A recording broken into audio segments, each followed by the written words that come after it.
Broadcasting across the United Kingdom and across the world, and to All FM 96.9 broadcasting to Manchester. And yes, it is our birthday here on Gay One Radio. My word, I feel old. But I don't feel that old when somebody comes on the phone with me, and we've got the lovely Rosella. Hello, Rosella, and welcome to Gay One Radio. Oh, thank you so much, Kez. I love it to be on here with you. It's been a while, hasn't it, since we catched up, but what have you been up to? We know you've won an award, and that award, I mean, that must have been absolutely the Lifetime Achievement Award for 2021 for Zimbabwe for all what you've done. Amazing. It was absolutely shocking. A friend of mine who I used to work with and play music with in Zimbabwe contacted me and said Star FM, which is the biggest radio station in Zimbabwe, were having an award ceremony, and I had won the Lifetime Achievement Award, and they wanted to obviously, give it to me. I was like, no, I just couldn't believe it. I couldn't believe it because I also felt emotional because I felt like it was coming full circle. I started my career off in Zimbabwe, and, they watched me growing and becoming who I am today, and it's like, it's come full circle, and now I've got this Lifetime Achievement Award from Zimbabwe, and I just feel so proud. You've done amazing now, Rosella. I mean, you've worked with Michael Jackson. You've done absolutely fantastic stuff, to be honest. You've been on tour, you've been to Australia. You've done a lot, haven't you, Rosella? Quite a lot. If you go on Wikipedia, my word, Rosella. Where can we start? We might as well. When are we going to have the Lifetime Achievement book? I mean, this is unbelievable. Seriously. When you put it that way, I think, oh, okay. Then I go back and I look at Wikipedia or all these things, and I think to myself, oh my gosh, I really have worked, and I'm still doing my thing because I love what I do. There's still people out there, promoters, fans, my record company that still believe in me. And, fortunately, Kez, I still love what I do, so here I am. You've got to admit, you've really have. You've just not with the LGBT, with everybody, with the song like Everybody's Free. I mean, that is iconic.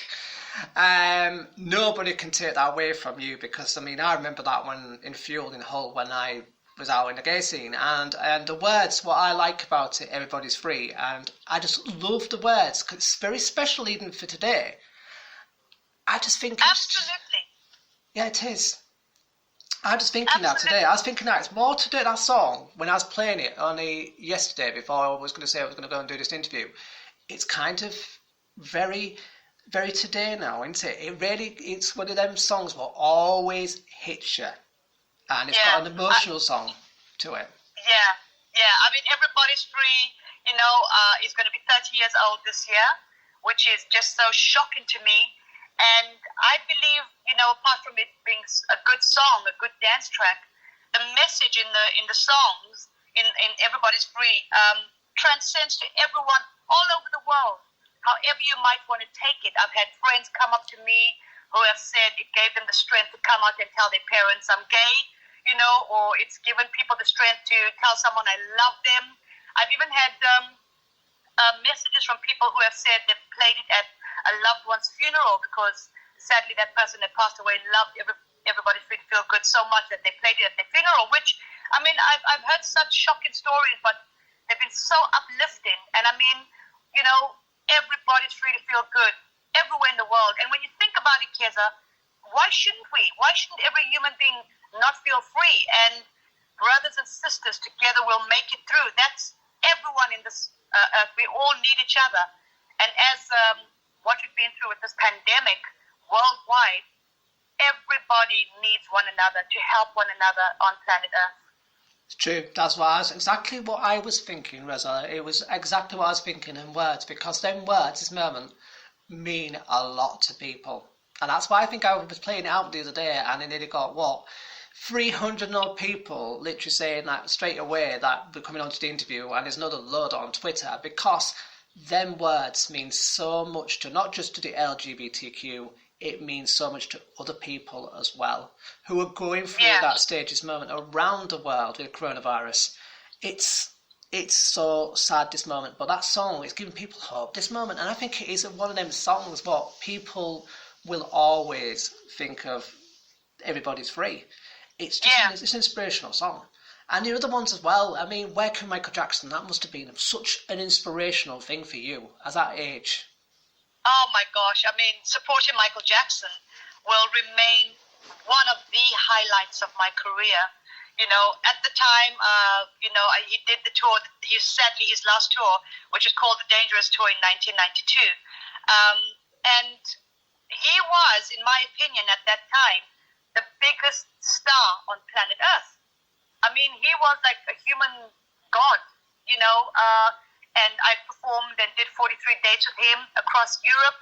And the smallest venue we did was, I believe, in Monza, Italy, and there were 25,000 people, which just blew my mind. And the rest of the stadiums that we did was 75,000 people, which was just mind-blowing. And, I can honestly say, Keza, I've never done a gig like that with that many people since then. I've done big gigs. I've been thousands of people, 10,000, 25,000 in between that time, but nothing to that level, which will always remain like, wow. You do. You look at that YouTube video and you do go wow, because to perform with somebody so iconic like that, whoa, seriously, high up there, Rosella. I'm not kidding you. When I read it, and that's the first time I even realised myself, listeners, that she did that. Amazing. Yeah. Absolutely amazing. Yeah. And I mean, I've seen you do other stuff, and I've seen you in other Pride events, I've seen you in gigs elsewhere, but to do that, it's just so inspirational. So what are you going to be up to next, Rosella? That's what listeners are going to be saying. Are you up to a new single, a new album, or any kind of thing what's going to be coming out maybe this year or next year?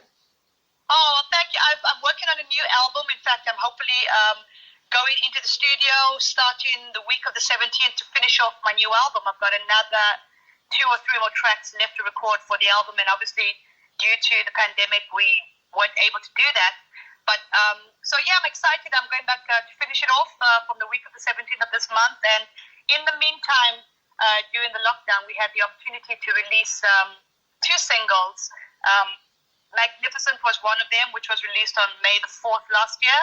And then towards the end of 2020, we released I Feel It Slipping Away. And you can watch that on YouTube. And I got this really flamboyant red wig on. I just thought I wanted to have fun. Everybody was feeling a bit low with what we were all going through. It kind of suited you as well, that did, actually. It kind of suited you, actually.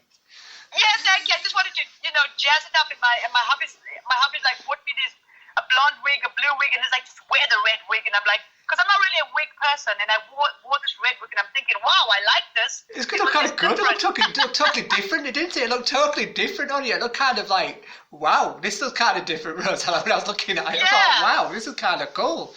Yeah, so there'll be more different wig colors coming out here, because now I'm into wigs. But I loved it, and I had fun with it.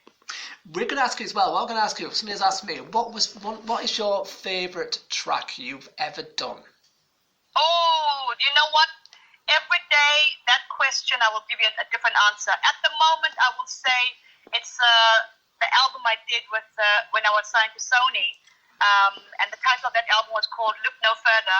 And that particular track, Look No Further, was written for me by Diane Warren, who, in my opinion, is one of the greatest songwriters in the world. She's written for artists like, rock stars, to Celine Dion, to you name it. She's done everything. And to have the opportunity and the honor to work with her was just something else, was amazing. So it's a ballad, and it's called Look No Further. So, yeah, today I'd say that's one of my favorite songs.